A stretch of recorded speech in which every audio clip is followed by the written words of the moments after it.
Olá, boa noite a todos. Então, vamos dar início à nossa live, que terá como tema os novos desafios da classe médica causados pela pandemia. Eu gostaria, então, inicialmente, de agradecer ao Dr. Renato Assis pelo convite, parabenizá-lo também pela iniciativa em realizar essa live, que vai tratar de um tema tão importante. Dizer também que é uma grande honra para mim estar ao lado de profissionais tão conhecedores e renomados dentro do direito médico e da medicina.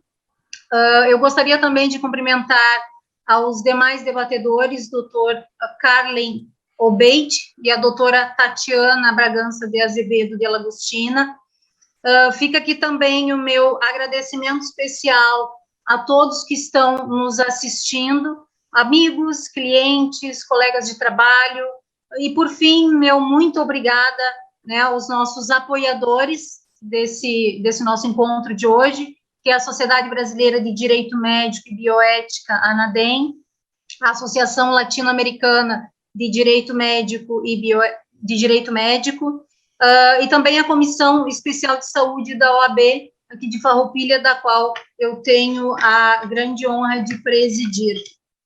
Antes de iniciarmos, então, com algumas considerações, com os debates, eu gostaria de apresentar a vocês os nossos debatedores, iniciando, então, pela doutora Tatiana Bragança de Azevedo de Lagostina, a qual é médica com inscrição no CREMERS número 13.411, especialista em otorrinolaringologia com registro número 8.705, especialista em medicina do trabalho com registro número 33.690, mestrado em distúrbios da comunicação humana pela Universidade Federal de Santa Maria, concluiu doutorado em saúde pública pela UCES de Buenos Aires, Argentina, em 2018, perita judiciária concursada e aposentada pelo Tribunal de Justiça do Rio Grande do Sul,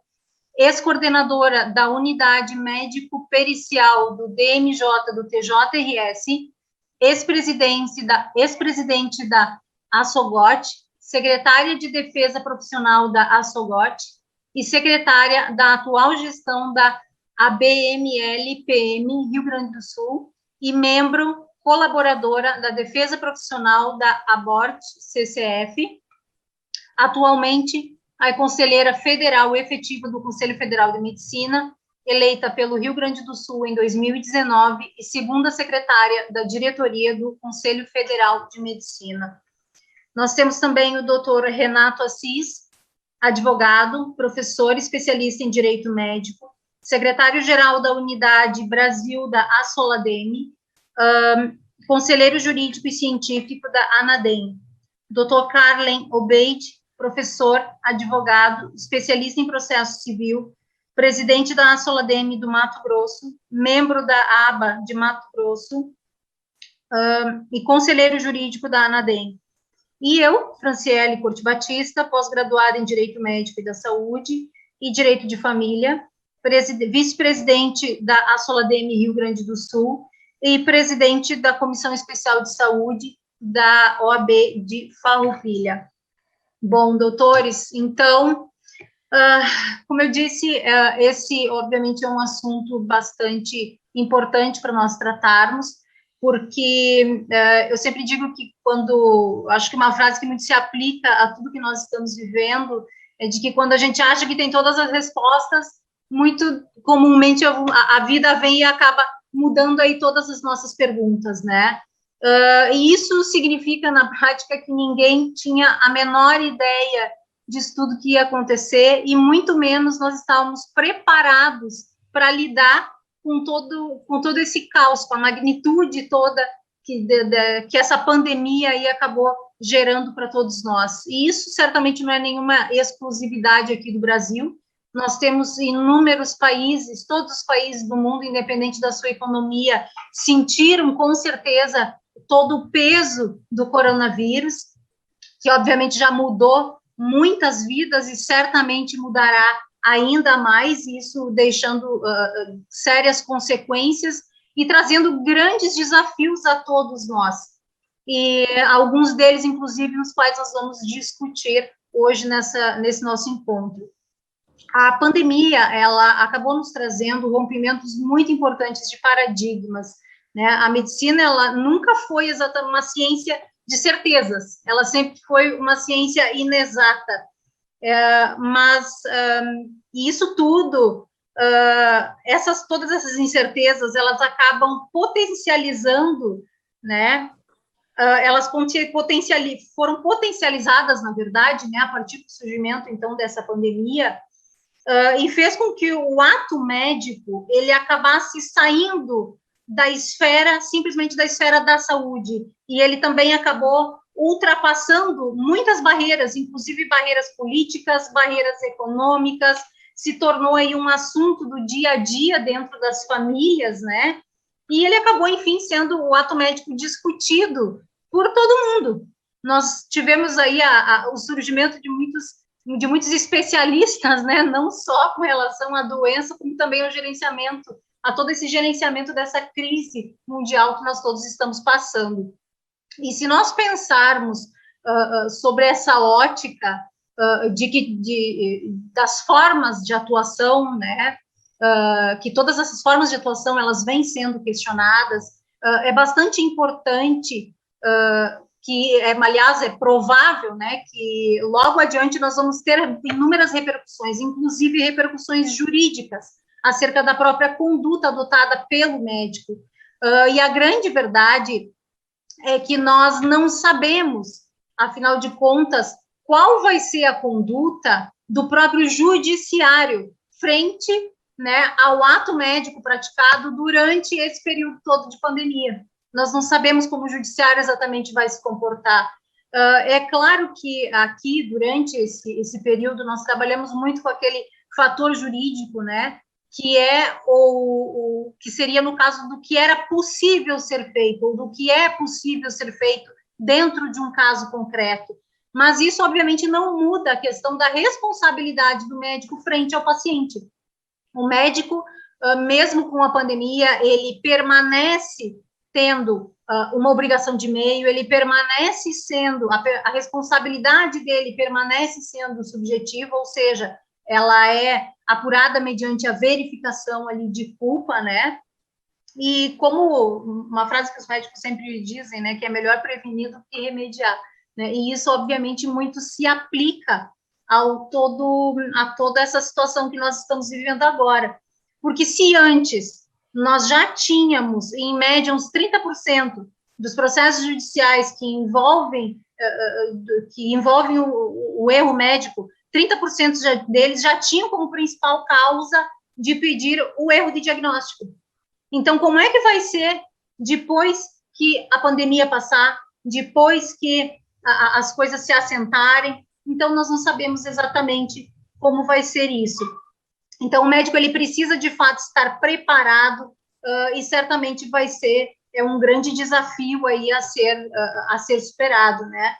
Nós todos aqui defendemos a questão da soberania do ato médico. O próprio conselho, inclusive, através de pareceres, ele reforça essa autonomia do médico frente às condições clínicas, né, do paciente.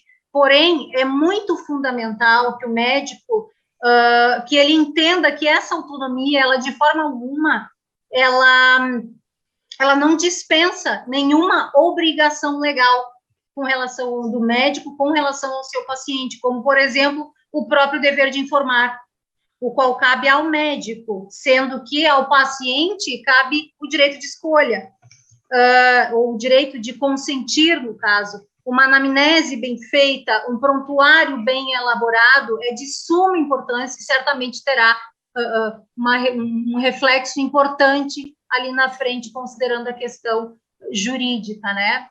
Um outro fator que é muito importante que a gente considere, e certamente já era um grande desafio e agora ainda mais, é com relação ao baixo número de médicos especialistas.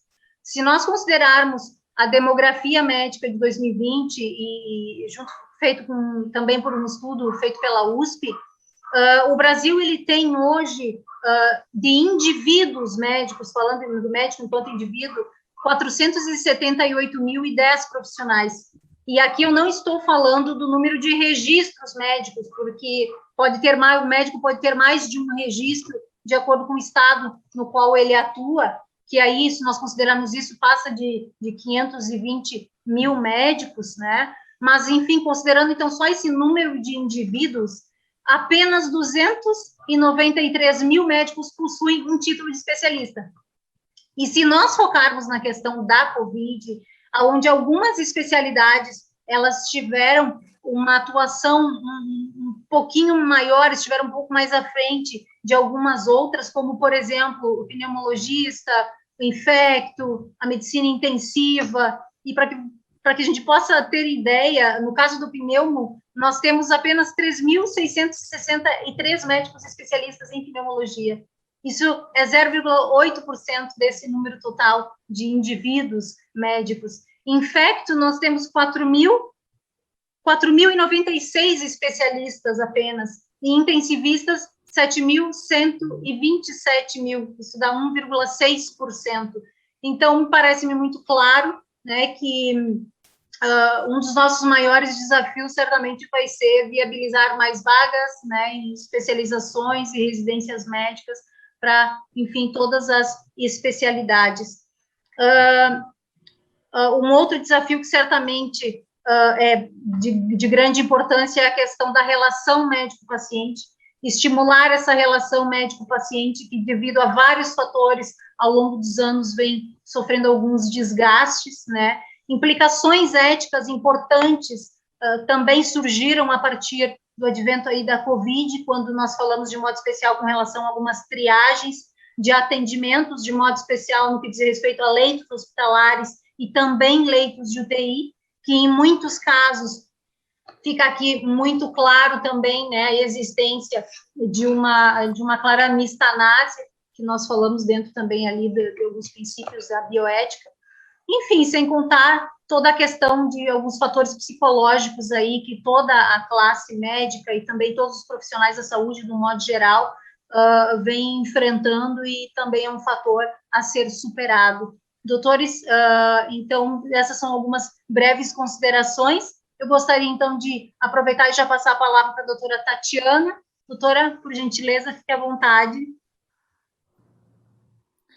Muito obrigada, doutora Franciele. Eu quero agradecer o convite realizado pela Solademe.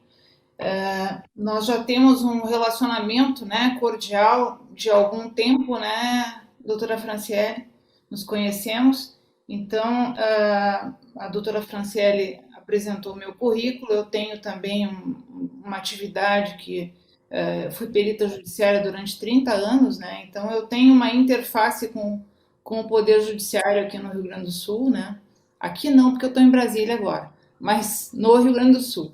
Então, nesse momento, assim, esclarecendo que eu não estou representando o Conselho Federal de Medicina, eu estou conselheira federal de medicina desde 2019 e também estou na diretoria do CFM desde 2019, desde que eu entrei. Mas, em função, esse convite todo foi feito em relação a todo o nosso relacionamento, né, que nós temos de algum tempo, né, doutora Franciele? Eu vou fazer um compartilhamento aqui. Agradecer a Solademe, então, pelo convite, muita gentileza de vocês. Vou procurar não ser muito lenta na apresentação, para depois facilitar a palavra para todos, né?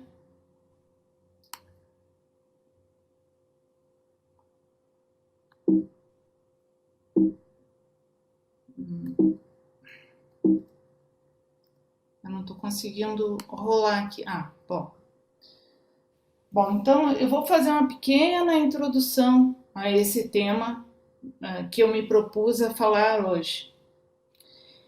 Então, nós estamos vivendo um período muito difícil. Essa é uma imagem do pessoal da linha de frente numa UTI, que essa talvez, provavelmente, não é a imagem para muitos dos que estão assistindo esse evento hoje, mas é a imagem que os médicos têm, né? Nós médicos temos, especialmente aqueles que trabalham na linha de frente.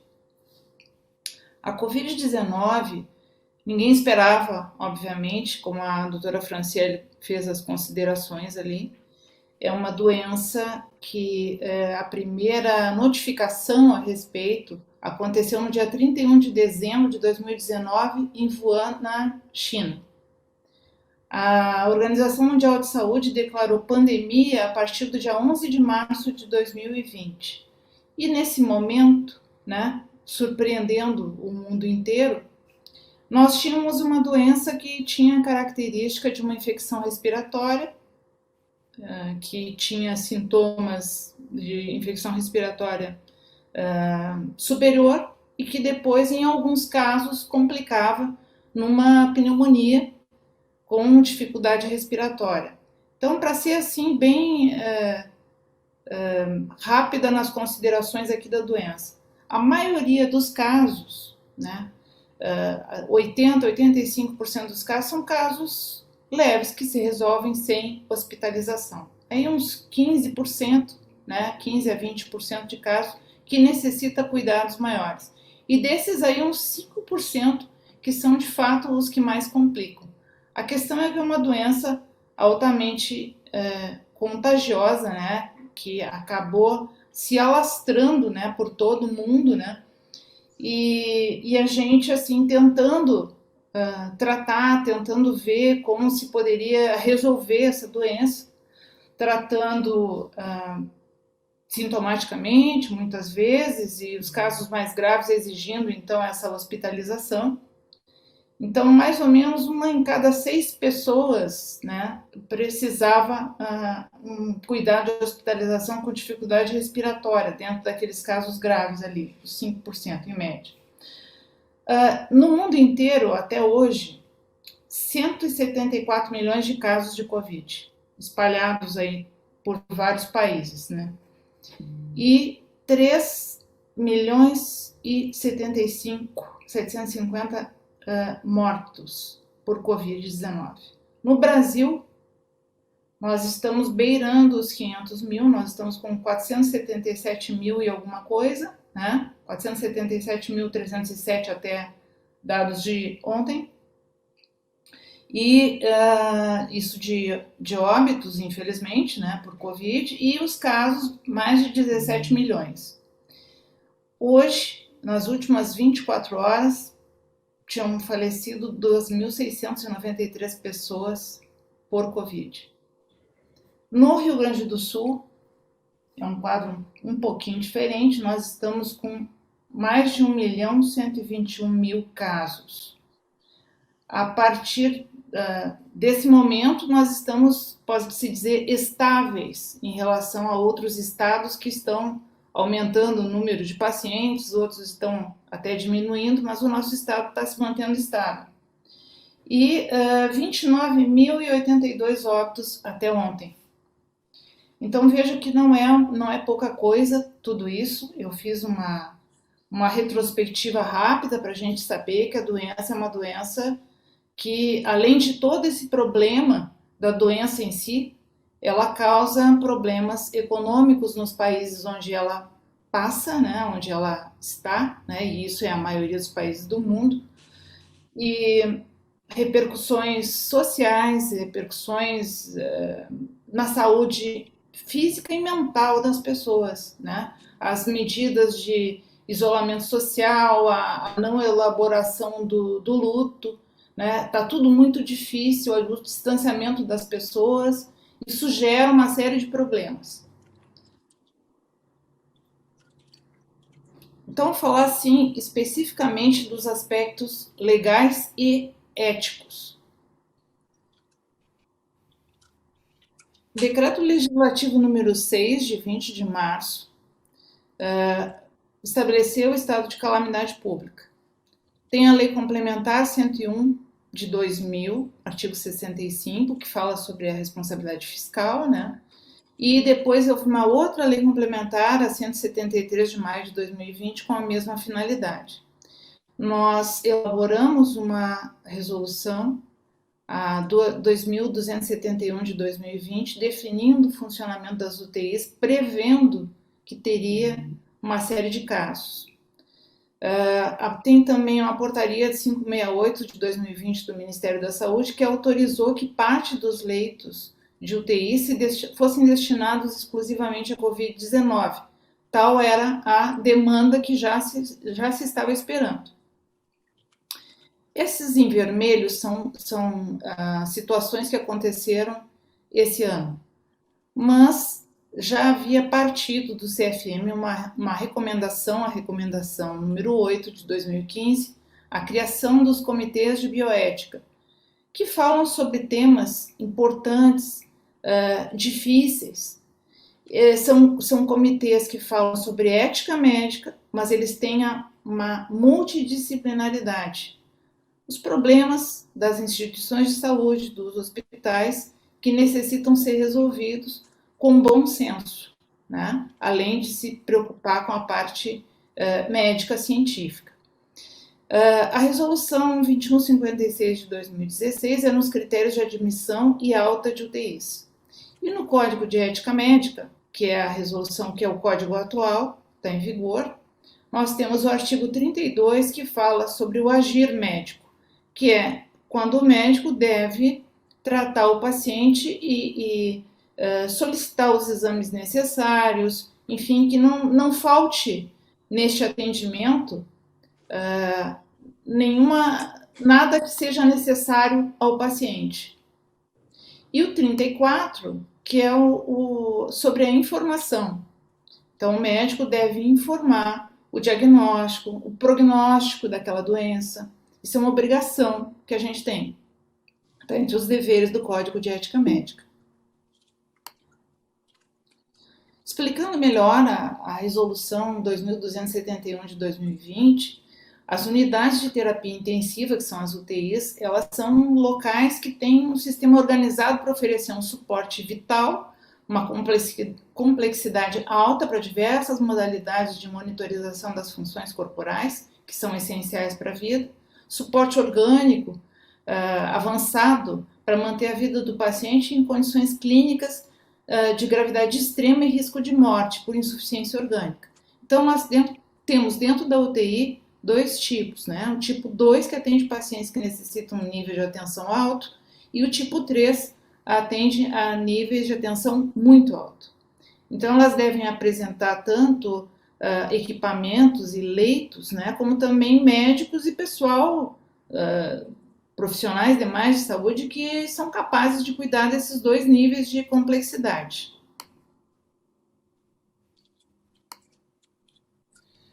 Eu fiz questão de trazer esse exemplo porque eu tenho certeza que os médicos que estão nos assistindo agora, e mesmo vocês que são da área jurídica, vocês sabem o quanto pode ser difícil a gente trabalhar numa linha de frente e atender um paciente e ter que tomar uma decisão de não haver recurso suficiente, ter que tomar uma decisão de quem vai precisar de um leito de UTI.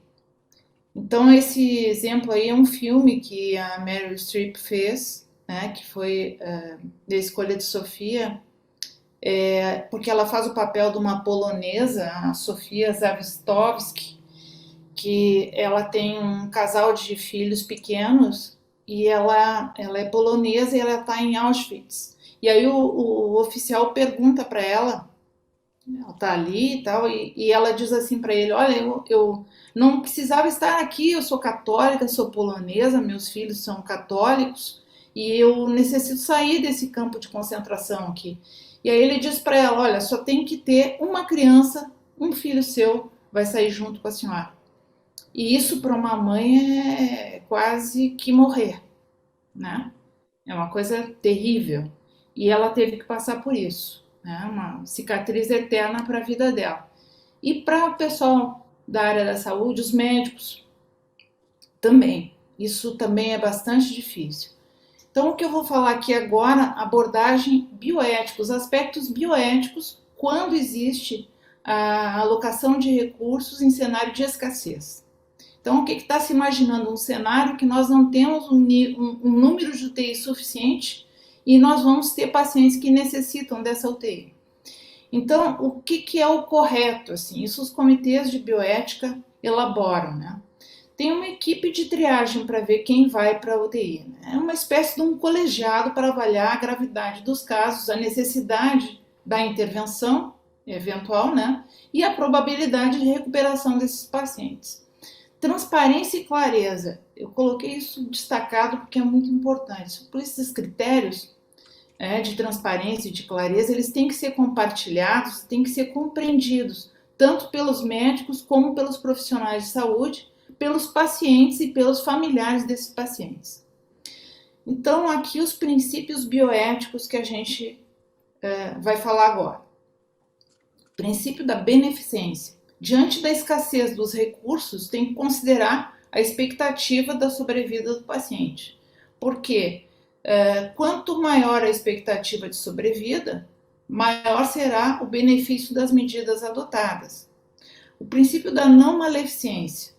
A gente deve se abster de ações que causem danos aos pacientes. Um paciente que não tem chance de sobrevida, ele está num estado terminal. Se a gente vai realizar procedimentos que vão sacrificar esse paciente, vão prorrogar a vida, uma vida, o mal morrer, digamos assim, tá? E então tem que avaliar esses aspectos bioéticos da terminalidade da vida e a possibilidade dos cuidados paliativos. A autonomia, isso também é uma outra coisa, é um valor muito importante na bioética. Respeitar a recusa do paciente às práticas terapêuticas, porque o paciente pode não querer se submeter a uma determinada prática terapêutica. E também respeitar as diretivas antecipadas de vontade daquele paciente, relacionadas aos procedimentos de suporte à vida. Tem pessoas que fazem termos lá de diretivas antecipadas de vontade, que dizem, olha, se eu estou hospitalizado, se eu precisar reanimar, né, ou fazer intubação, eu não quero. Né? É um direito que o paciente tem. Ele vai deixar isso registrado, o médico vai deixar isso registrado, mas é um direito que ele tem e nós temos que respeitar. Questão do princípio da justiça, o princípio bioético. Nós somos iguais em vulnerabilidade. Nós estamos doentes, todos aqui, e somos iguais em vulnerabilidade. Mas nós somos desiguais nas oportunidades, porque os direitos fundamentais das pessoas, eu estou falando em termos de Brasil, né? A gente sabe que temos problemas, né? Então, o direito à saúde, o direito à educação, o direito à segurança, que são falados na nossa Constituição cidadã, a gente sabe que muitas vezes temos que ter eventualmente um plano de saúde, né? Embora o SUS tenha funcionado muito nessa pandemia, mas é possível que sim, né? A educação, a mesma coisa, né? Eventualmente nós vamos ter que pagar uma escola privada, a segurança, eventualmente teremos que pagar uma segurança privada para as nossas casas, nossos condomínios. Mas é importante que a gente estabeleça que práticas discriminatórias não são autorizadas e o respeito à dignidade humana é fundamental.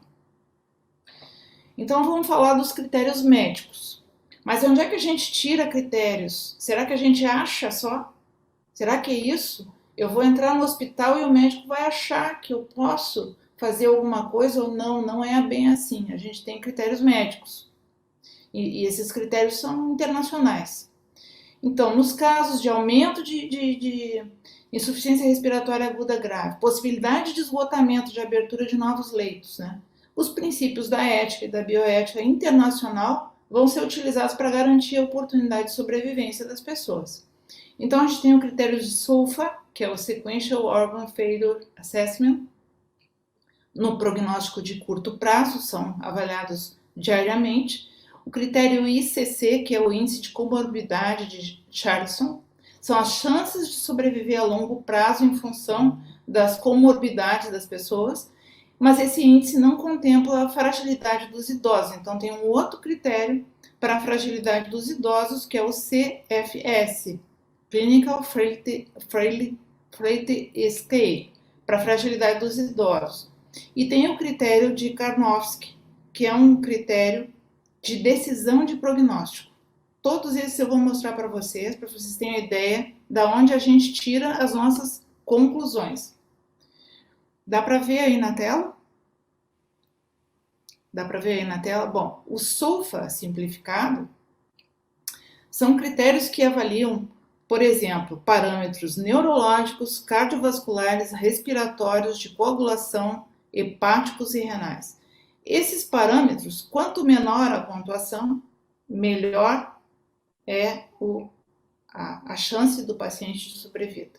Quanto maior a pontuação, mais difícil é a chance do paciente de sobrevida. O índice de comorbidade de Charlson são as condições de comorbidade que essa pessoa tem. Quanto menor a pontuação, mais chances ela tem de sobrevida. Então, tem os números aqui, 1, 2, 3 e 6, as pessoas que estão em UTIs.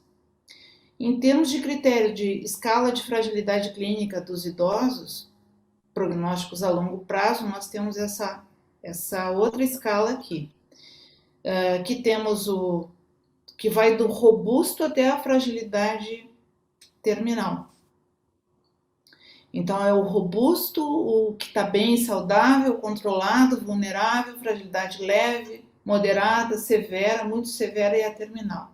Então, por essa escala se avalia como está o paciente. Os critérios de performance de Karnofsky, que são as decisões prognósticas, são em percentuais. Quanto maior o percentual, maior a chance de sobrevida. Então, se ele está em 100% sem sinais, sem evidência de doença, e 10% ele está no estado de possibilidade de morte iminente. Os critérios recomendados são de utilizar o score unificado para priorização do acesso à UTI. Se chama EUP, Score Unificado para Priorização de Acesso à UTI e Assistência Ventilatória. Então, é o SOFA mais... Sim? Perdão, eu estou lhe vendo, eu não estou vendo a sua apresentação, mais alguém, ou será que é só eu que estou com esse problema? Certo. Então, continuando aqui. Então, dentro dos critérios médicos, se recomenda utilizar um score unificado para priorização, que se chama EUP, para acesso à UTI e assistência ventilatória, que é a soma desses critérios todos que eu acabei de apresentar para vocês, que é o SOFA, o índice de comorbidade de Charlson e o Clinical Frailty Scale. Resumindo, tudo para ficar mais fácil. A decisão é do gestor ou da autoridade sanitária que vai analisar o nível de esgotamento dos recursos de acordo com o score, esse score que eu acabei de pontuar. A reavaliação diária das UTIs é o critério do SOFA. Tá? As decisões são sempre discutidas entre a equipe, o paciente e os familiares do paciente. Quando for considerado pouca chance de sobrevida, a gente deve discutir com os familiares o tratamento paliativo e o controle dos sintomas. As decisões de não entubar ou não ressuscitar, elas devem ser registradas sempre em prontuário. Sedação paliativa para os pacientes que estão com baixa oxigenação, né? Ou com progressão de doença não responsiva. Eles estão com baixa oxigenação e a doença está progredindo e eles não estão respondendo. Então, se for previsto um curto período para o óbito, tratar esses pacientes da UTI e fazer um tratamento de sedação paliativa. O que é muito importante aqui? Critérios de faixa etária. Gestação, eles não podem ser utilizados isoladamente, quando a gente vai fazer a hierarquização da prioridade. Só podem ser critérios apenas em pacientes com o mesmo score clínico. Isso aqui é um panorama atual, né, de ontem, que nós estamos no Rio Grande do Sul com uma taxa de ocupação de leitos de UTI, de modo geral, 87,2%. Nós, normalmente, no Rio Grande do Sul, temos uma ocupação elevada nessa época do ano em função do frio, né? Mas nós estamos tendo esta ocupação nesse momento. Então, está aqui todos os índices que eu falei para vocês aqui sobre o número de óbitos total no Rio Grande do Sul, os casos confirmados que a gente comentou no início da apresentação. esse é um card que eu gostaria muito de falar para vocês aqui. Até eu vou ter que deslocar aqui essa barra, que é o acompanhamento vacinal. A gente orgulhosamente tem que dizer que no Rio Grande do Sul nós estamos tendo uma vacinação acima da média nacional. Isso é muito bom. Então, o grupo prioritário, aqui, como vocês podem ver, está em 64,4% da primeira dose e 30,3% da segunda dose. A imunização de rebanho, que é aquela famosa expressão que vocês já devem ter ouvido falar muitas vezes, que é quando não existe mais aquele perigo de grande contágio, porque as pessoas já estão imunizadas. Então, isso, à medida em que a vacinação se acelerar, se agilizar, nós vamos ter essa imunidade de rebanho. Então, o Rio Grande do Sul está mais próximo disso do que o resto do país. Isso é muito bom, que a gente pode dizer isso em relação ao Rio Grande do Sul, mas a gente gostaria de dizer isso para todos os estados. O que é fundamental dentro dessa apresentação toda que eu fiz, né? Que a análise dos insumos seja sempre acompanhada pelos gestores, né? O kit intubação, porque as pessoas quando fazem intubação tem que ter alguns medicamentos, né? Sedação, enfim. Os respiradores mecânicos multiprocessados, os EPIs para o pessoal que trabalha em UTI, é muito importante. Isso é muito cobrado dos CRMs, tá? E o próprio CFM se preocupa muito com isso. Nós tínhamos uma plataforma para o pessoal da linha de frente dizer como é que estava sendo os EPIs nos locais de trabalho. A monitorização multiparamétrica à beira do leito, isso é muito importante. Todos os parâmetros sempre serem monitorados. Saneamento do ar ambiente, porque são espaços confinados, então tem que ter exaustores. E fornecimento de oxigênio. Com todos esses cuidados que a gente conversou, todos esses cuidados, temos casos de judicialização na justiça comum, né? Vão pedir leitos de UTI, porque eventualmente precisa mesmo, às vezes nem sempre o paciente resiste, infelizmente, porque é uma doença muito grave e ao mesmo tempo que ela é grave, ela é rápida, a evolução quando ela é grave. Então, infelizmente, isso tem acontecido.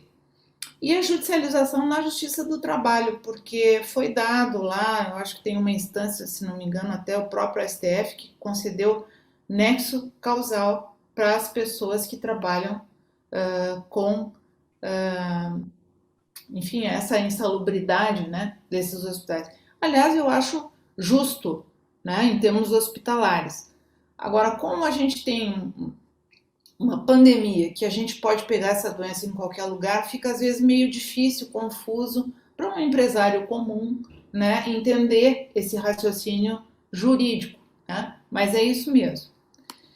E então, assim, as referências de tudo que eu falei estão através dos protocolos da AMIB, Associação de Medicina Intensiva Brasileira, a Abramed, Associação Brasileira de Medicina de Emergência, Sociedade Brasileira de Geriatria e Gerontologia, Academia Nacional de Cuidados Paliativos, a resolução do Conselho Federal de Medicina, aquela sobre funcionamentos de UTI que a gente conversou, a resolução do Conselho Federal de Medicina, que é o Código de Ética Médica, a recomendação 1 da Sociedade Brasileira de Bioética deste ano, de 2021, recomendação número 5 do Conselho Regional de Medicina de Pernambuco, o Comitê de Bioética do HCOR, a resolução 1995 de 2012 sobre as diretivas antecipadas de vontade, aí a resolução do CFM 2232 de 2019 são as normas éticas para recusa terapêutica.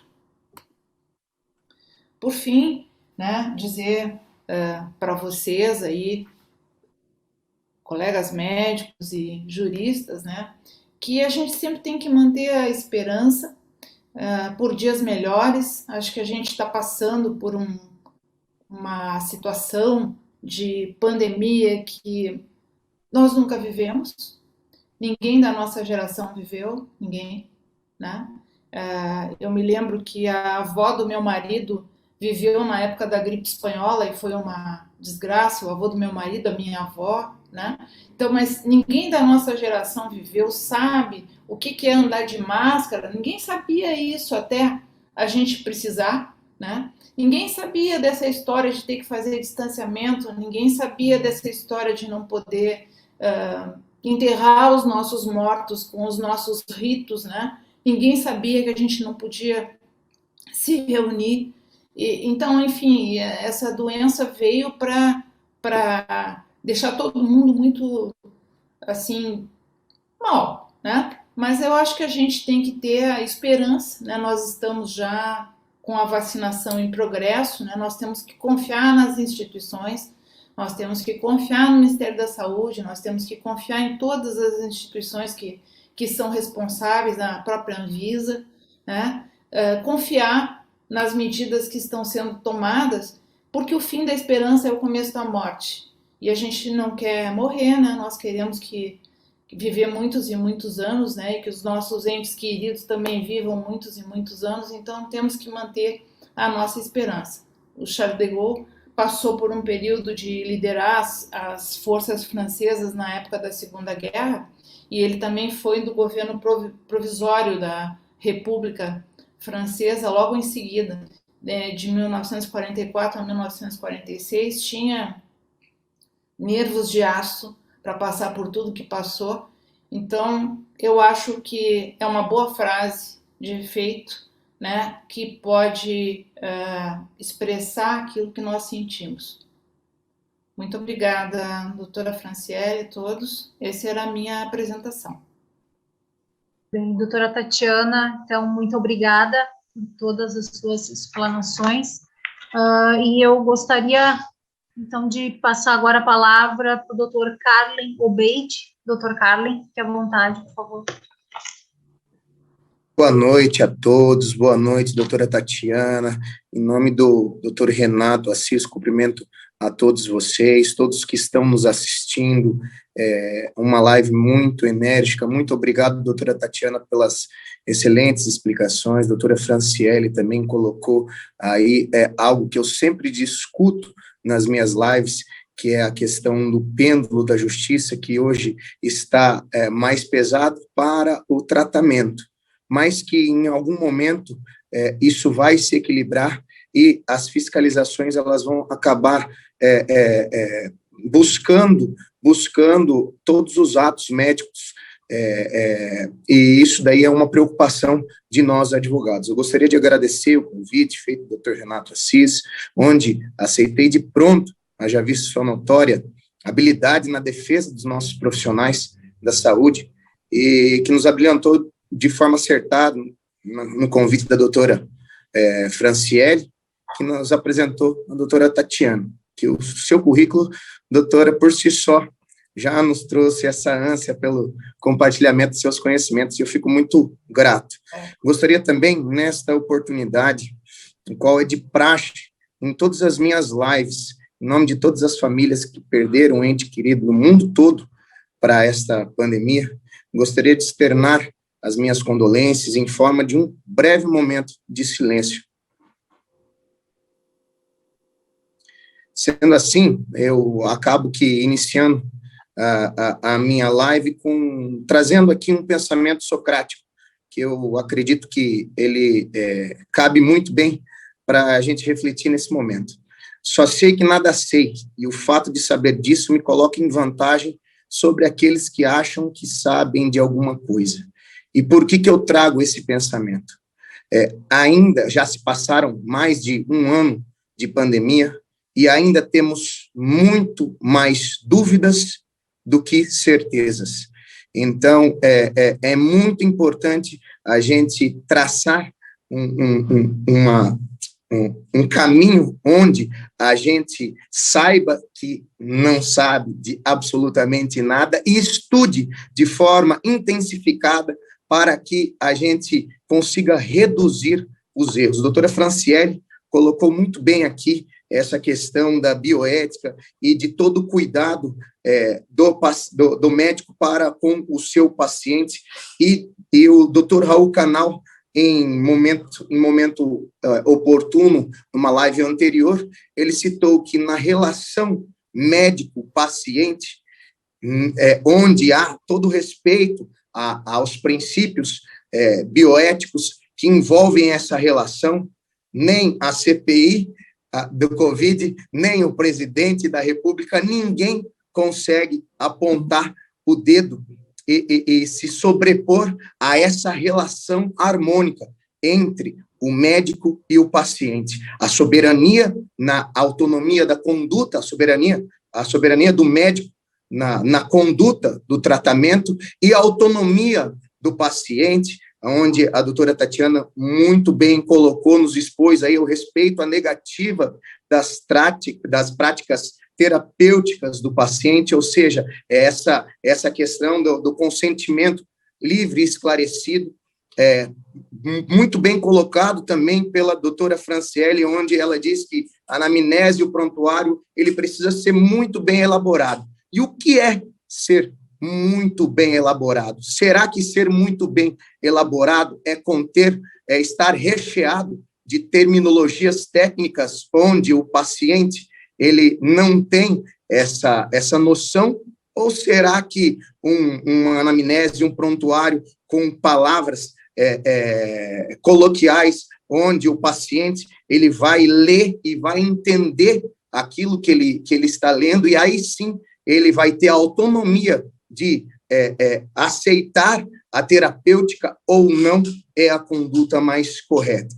Pois bem, falei aqui da questão da bioética, que incontestável, anotei alguns tópicos aqui que os doutores falaram muito bem, esclareceram aqui, estou trazendo alguns acréscimos, e eu digo que o marco de uma nova era da medicina, onde também foi trazido pela doutora Tatiana, aqui no Brasil, em fevereiro de 2020, instituído pela Lei 13.979, onde trouxe uma série de medidas para o enfrentamento da emergência da saúde pública e da importância nacional.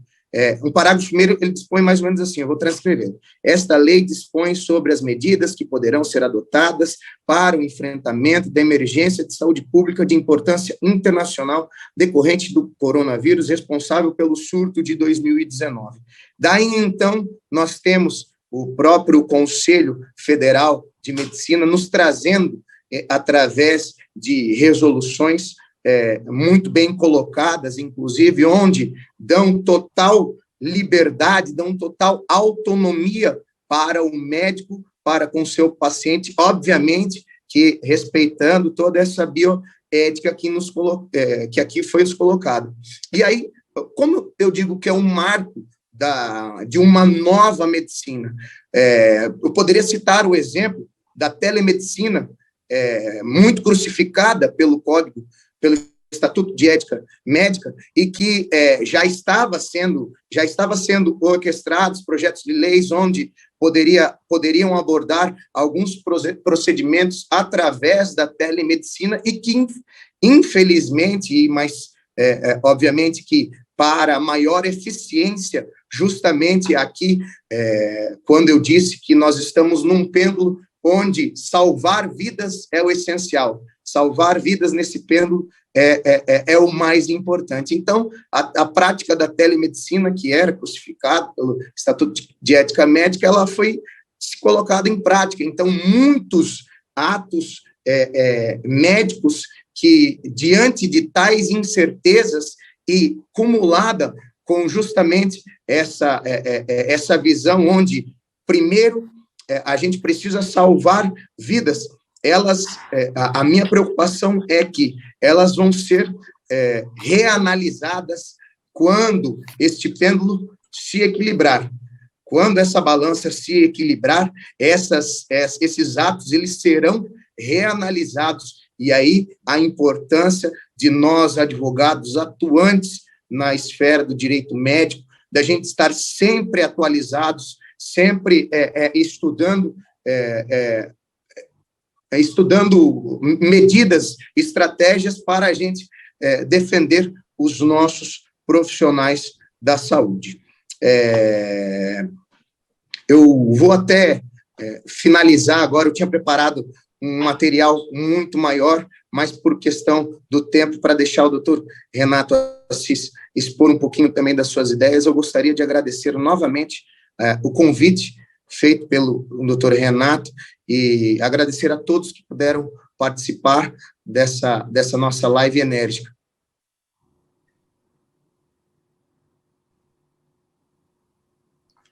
Doutor Carlen, muito obrigada. Doutor Renato, faça as honras.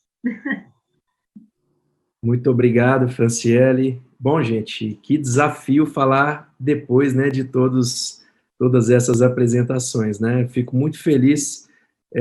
Meu convite foi para os profissionais certos, para as pessoas certas. Então, parabéns, Franciele, foi muito boa sua apresentação. Uma aula da doutora Tatiana e mais uma aula do professor Carlen aí. É um prazer tê-los conosco. Bom, vou tentar ser breve aqui, né, por conta do alongado do tempo. Mas, trazendo esse tema nosso, senhores, eu assisti com muita atenção à apresentação de todos vocês, né, e trazendo esse paradigma, esse foco do médico e todas as mudanças que o médico e a atuação na área da medicina sofreu de um ano e meio para cá. O que eu vejo é que atuar na área da saúde, para o médico, assim como para todos os profissionais da área da saúde, não sou médico, mais do que nunca, na verdade, né, é uma área de risco, né? Os números da judicialização só crescem. Nós tivemos um pequeno decréscimo no primeiro semestre do ano passado, era uma coisa natural, nada funcionava, né? Nem a saúde, nem a justiça, então era natural essa pequena diminuição momentânea que foi até apontada pela saúde suplementar. Mas é a área que sofreu o maior impacto, né? A área da saúde, ela sofreu o maior impacto de todas as áreas, né? Um quadro que já era grave da judicialização, dos problemas aí que os médicos enfrentam na atuação profissional, e atuar nessa área é cada vez mais perigoso. Eu queria trazer um ingrediente aqui, que alguns colegas passaram rapidamente por ele, mas eu trago uma ênfase muito grande, que é a pandemia política. Nós não vivemos somente uma pandemia de saúde, mas uma pandemia política, na verdade, que talvez, senhores, até pelos efeitos que nós colhemos hoje em todo o país, seja mais grave do que a crise da saúde. Talvez a pandemia política mate mais do que a crise da saúde, né? Nós temos um país altamente radicalizado e dividido aí em duas ou mais vertentes, né, políticas, todos os lados aí, dois ou mais fazendo uso político da pandemia, né? Tratamentos médicos e vacinas ganhando donos. Então nós temos aí a vacina de um, a cloroquina de outro e assim por diante, né? E um contexto muito hostil para os profissionais, porque assim como ventilado aí pela doutora Franciele, o médico que escolhe o medicamento faz uma escolha técnica, né? Mas como que isso vai ser analisado no futuro? Como que isso é visto pelo próprio paciente, né? Eu assisti uma entrevista do Dr. Raul Canal há alguns dias, ele falou exatamente isso, né? Hoje o paciente, né, de uma determinada vertente política, ele quer ser tratado com um medicamento, né, que é uma escolha política, não é escolha técnica, não é escolha profissional, uma escolha que nem deveria, né, o paciente deveria nem pensar em fazer essa escolha. É uma escolha do profissional, do médico, mas essa escolha tem sido política. Então nós temos aí os médicos no centro de um furacão, né, heróis em constante julgamento, hoje um julgamento social, que amanhã pode ser um julgamento muito mais grave, um julgamento ético, um julgamento judicial. Nós tivemos no primeiro momento na pandemia um grande desequilíbrio aí de demandas urgentes, demandas eletivas, né, em nome do isolamento, houve descontinuidade de tratamentos, abandono e interrupção de tratamentos neurológicos, cardiológicos, oncológicos, né, cancelamento em massa de cirurgias eletivas eu coloco aspas aqui, porque nem todas são tão eletivas, né, um pânico também que deixou os pacientes em casa, o efeito a médio e longo prazo, nós sabemos qual é, né, agravamento do estado de saúde de pacientes, casos leves e moderados se tornando casos graves, óbitos evitáveis e a judicialização lá na frente, afetando a todo o sistema de saúde e principalmente aos médicos. Num segundo momento, né, após aí essa questão do desequilíbrio, nós tivemos o quê? A saturação do sistema de saúde, que aconteceu na chamada segunda onda, que foi, acredito que em março desse ano, né, o mapa do território nacional quase todo ficou vermelho com a saturação de ocupação de leitos, tanto de enfermaria quanto leitos de UTI, e nós temos aí a terceira, quarta, quinta onda, será, né? Eu vejo gente falando da terceira onda, na minha opinião, nós nem saímos da segunda ainda, né? Talvez não da primeira também, porque nosso índice de ocupação não caiu tanto, Eu vi hoje no noticiário aqui em Minas Gerais, não sei se vocês conhecem, são de outras regiões, mas a grande cidade de Ipatinga liberou hoje eventos, shows, estádios com torcida, uma coisa realmente surreal para o que nós temos vivido em municípios próximos de Ipatinga, né? Esse noticiário de estádios, shows, isso está do outro lado do mundo, está em outros continentes, né? Não está aqui próximo da gente. Então, esse cenário aí, ele é muito desafiador, né? E eu vejo impactos aí imediatos para o médico, impactos que eles vivem agora, e alguns impactos, alguns desafios aí, né? Trazendo para o nosso tema, desafios que estão um pouquinho no futuro. Primeiro, o aspecto que eu trago desses desafios imediatos aí, que já foi brevemente falado pelos colegas com outras palavras, é lidar com a exposição aos riscos, né?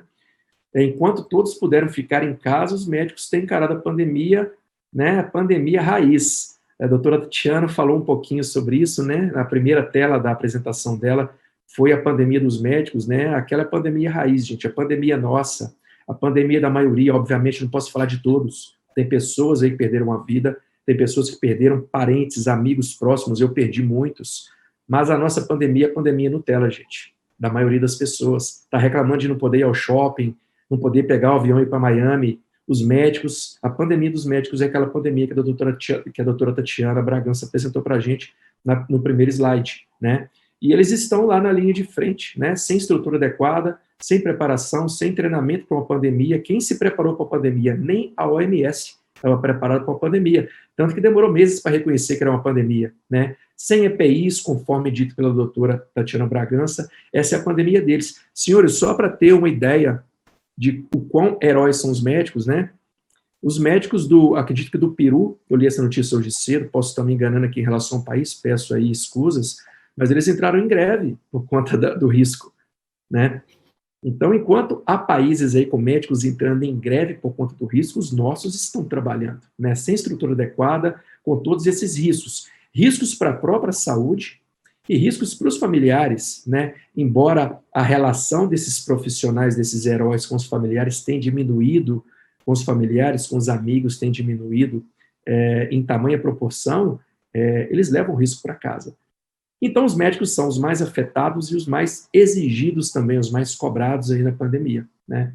Então, somos aí, né, o primeiro aspecto que eu trago, né, o primeiro aspecto é lidar com riscos. O segundo é o impacto na autonomia, ou conforme aí sustentado pelo nosso querido Dr. Raul Canal, a soberania clínica do profissional, né?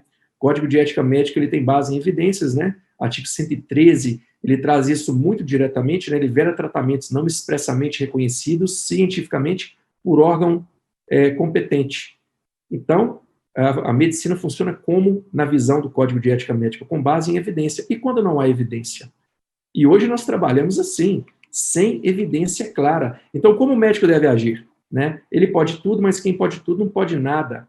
Tudo é questionável, né? É um cenário aí de muitas mortes, muitas opiniões e poucas certezas. Em um contexto ainda mais perigoso. E aí eu trago mais uma vez esse ingrediente, né, esse tempero que é a pandemia, a politização da pandemia, que infelizmente nós assistimos todos os dias, né?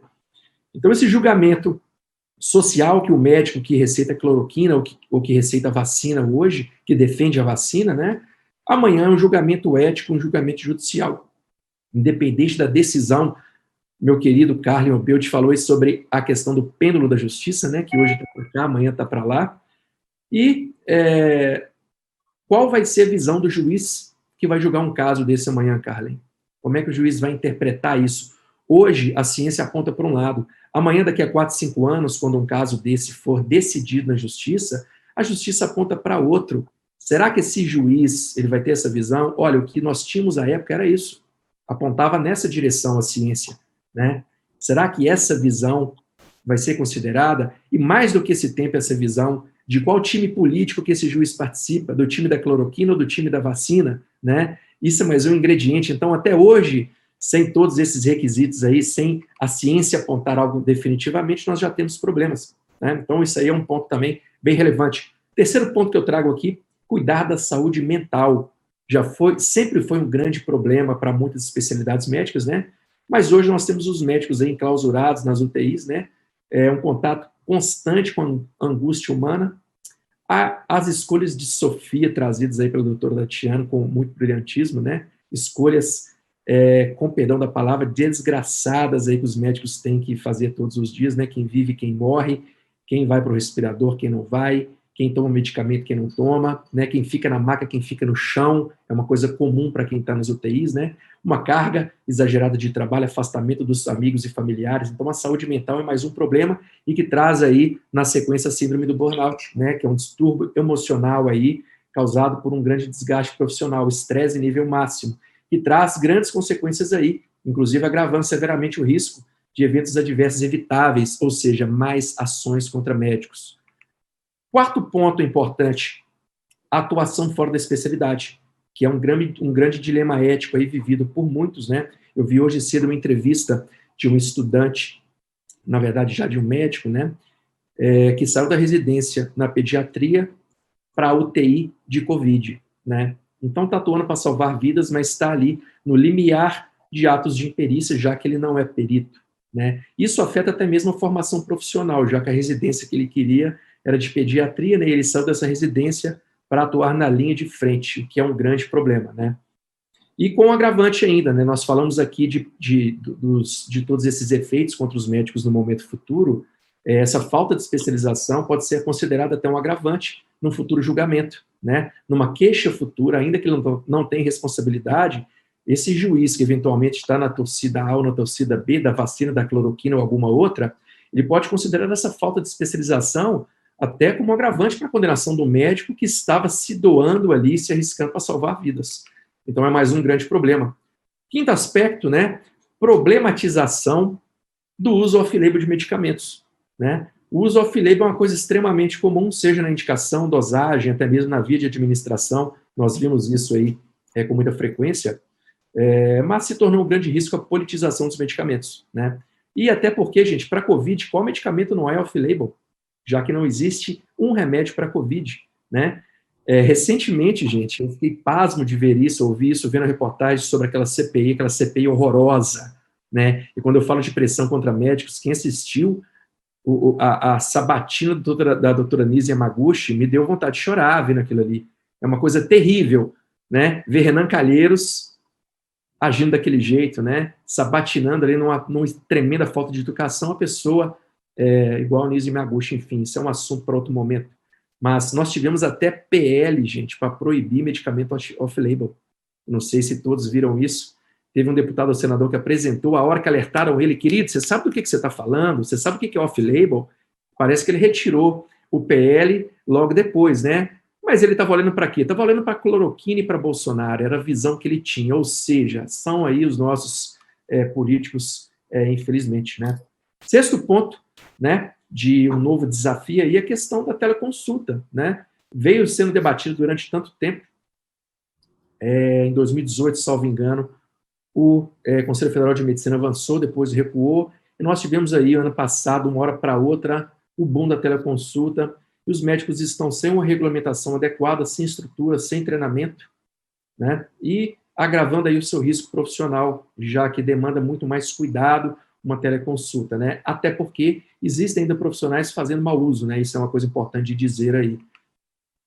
Sétimo ponto aqui é a questão de queixas sobre vícios no consentimento. Isso é uma questão que me preocupa bastante, né? O tratamento precoce, medicamentos off-label, etc.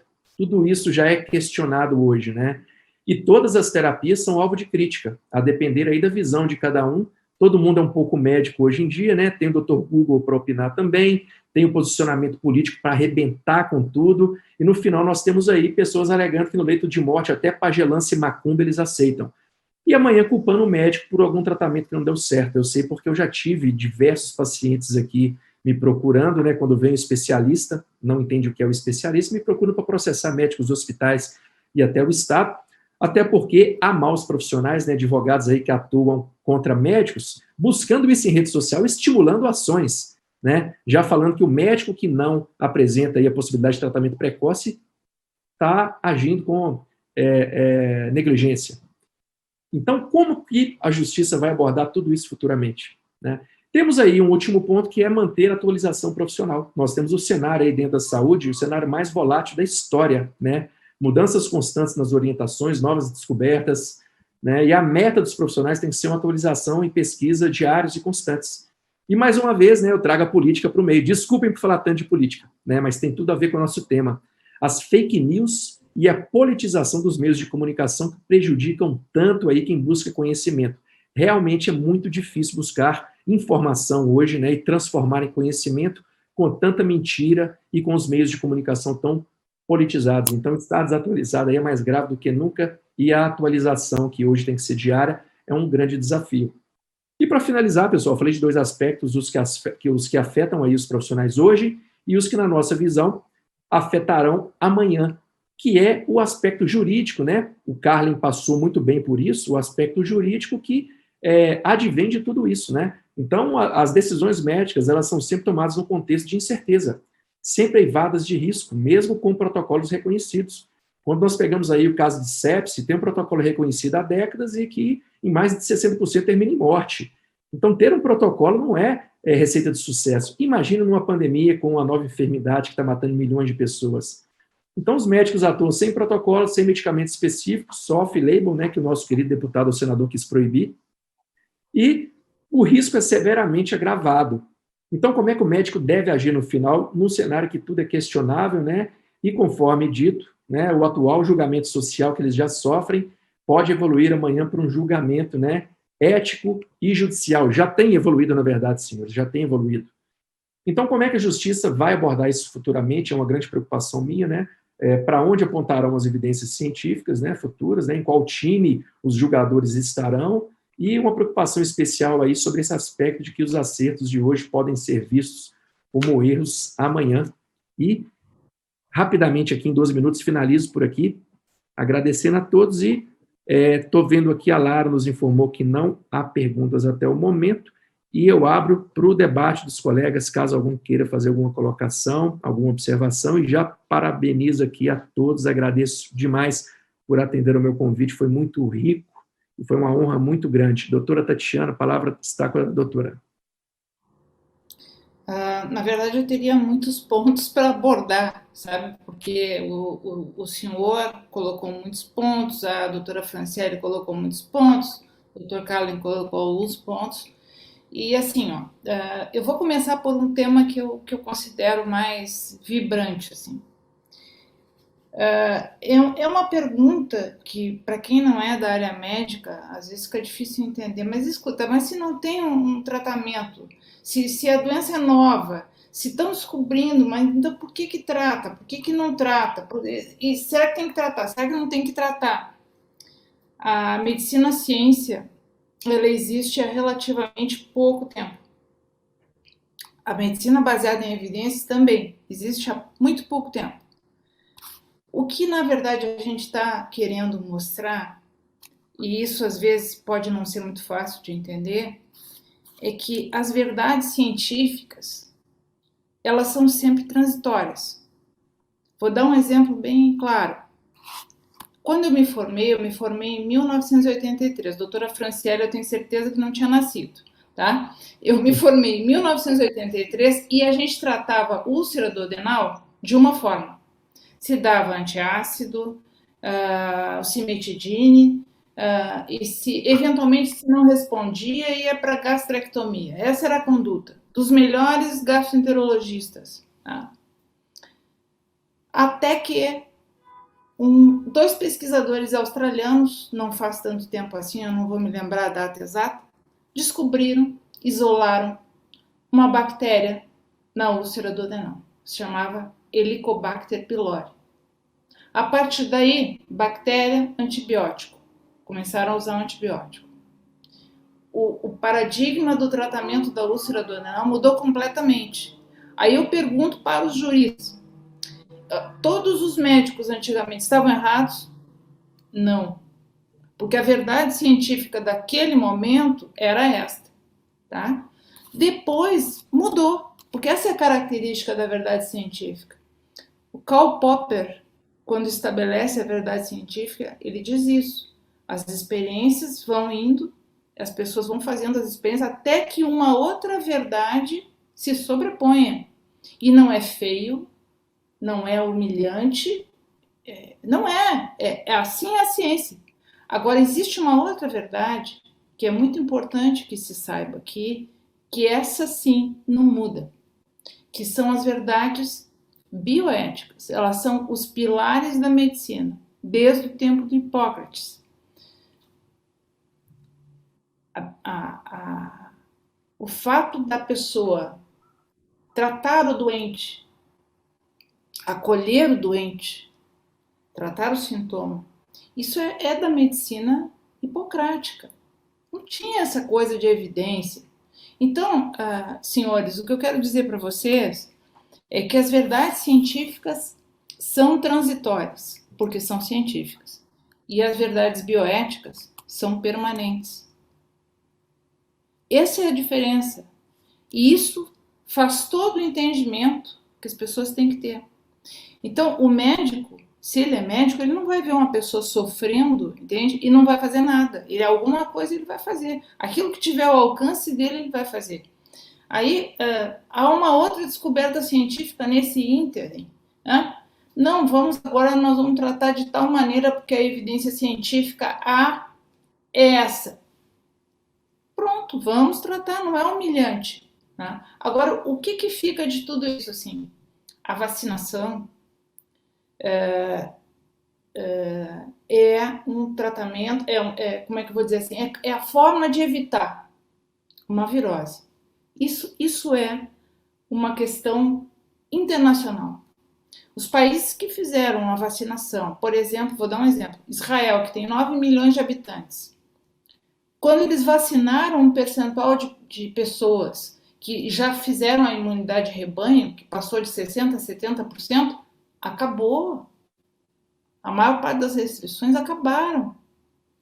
Isso nos Estados Unidos está acontecendo, em alguns estados, eles têm um ritmo de vacinação também um pouco diferente uns dos outros. No Reino Unido também. Isso, claro que vai acontecer. Esse é o nosso caminho. Pode acontecer de surgir variantes que são resistentes? Pode, mas a ciência está trabalhando incansavelmente para resolver essas questões. Então, o que eu quero que entendam, o Conselho Federal de Medicina se posicionou com o parecer 4 exatamente porque nós somos um conselho de ética. Então, nós temos que zelar pelos princípios da medicina, os princípios básicos da medicina, princípios bioéticos. Então, o Conselho, por exemplo, no parecer 4, ele não diz nem que é para tratar, nem que não é para tratar. Ele delega ao médico que está com aquele paciente a responsabilidade de resolver aquilo que ele puder dentro do que tiver ao alcance. A situação que nós estamos vivendo é quase como se fosse uma guerra. Quase. Nós temos que resolver. Tá? Eu estou ali com o meu paciente, eu tenho que fazer alguma coisa. Alguma coisa. Tá? Aí vão me perguntar 500 coisas. Não, mas escuta, mas será que tem evidência A, B, não sei das coisas? Eu tenho que tratar o meu paciente. Né? Eu tenho que obedecer aos princípios bioéticos.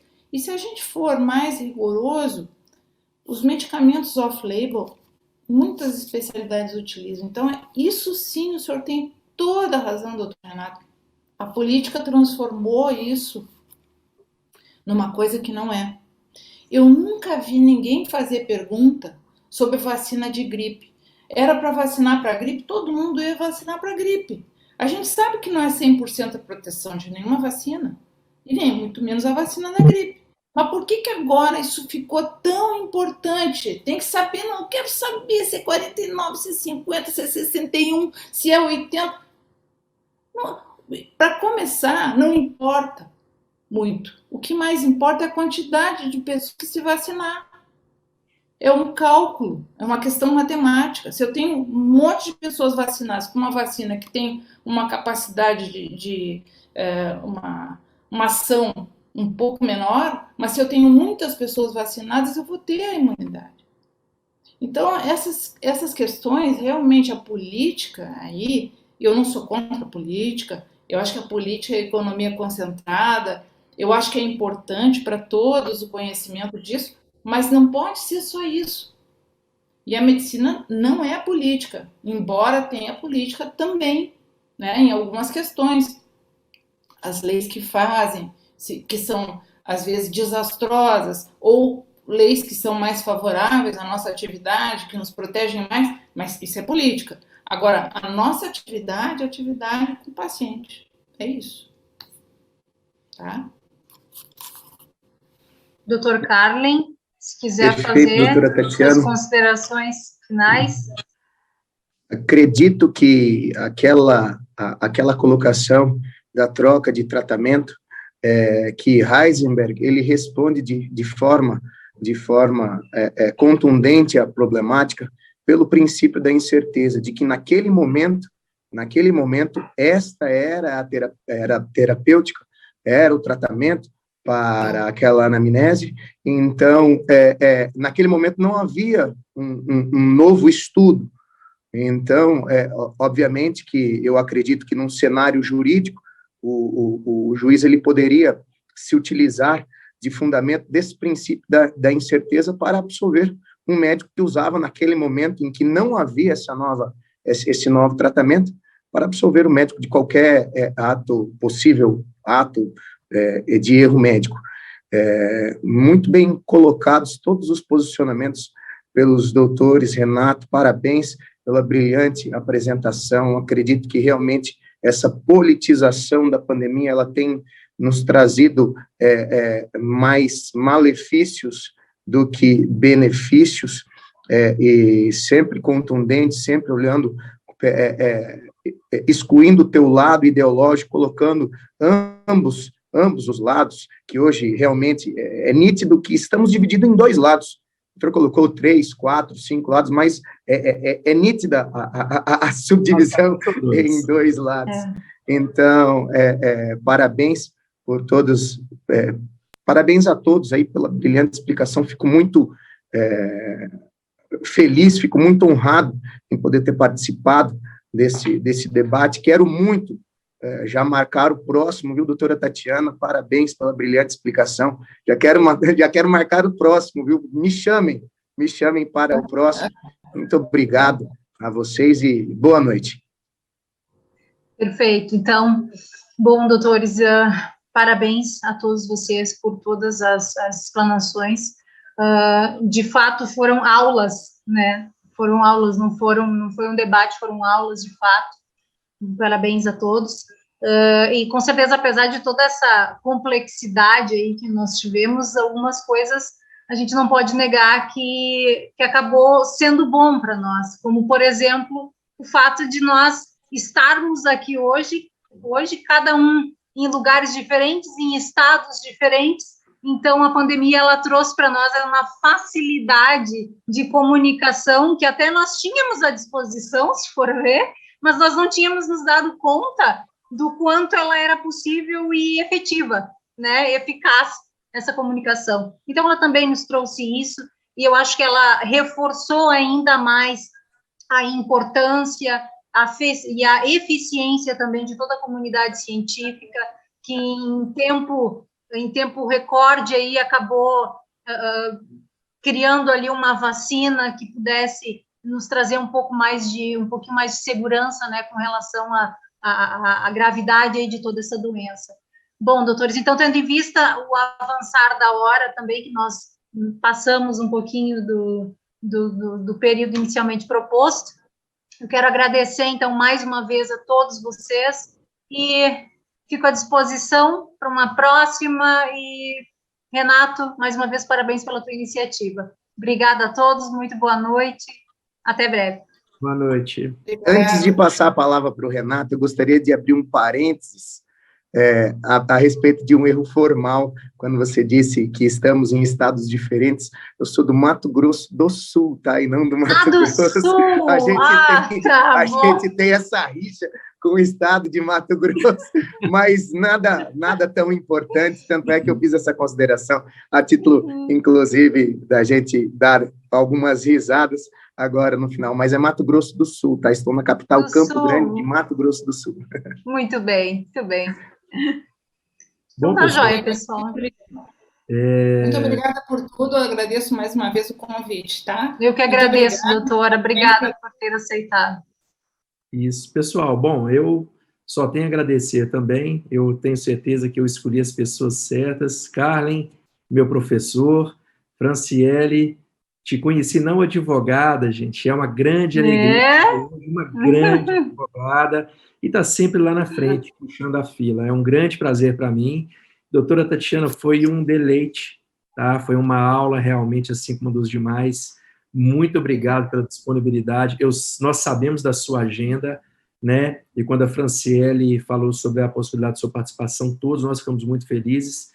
Então, pessoal, eu só tenho a agradecer. Podem ter certeza aí que surgirão novos convites com novos temas para debates tão ricos quanto este. Muito obrigado. Boa noite a todos. Boa noite. Boa noite. Tchau, tchau. Boa noite. Até.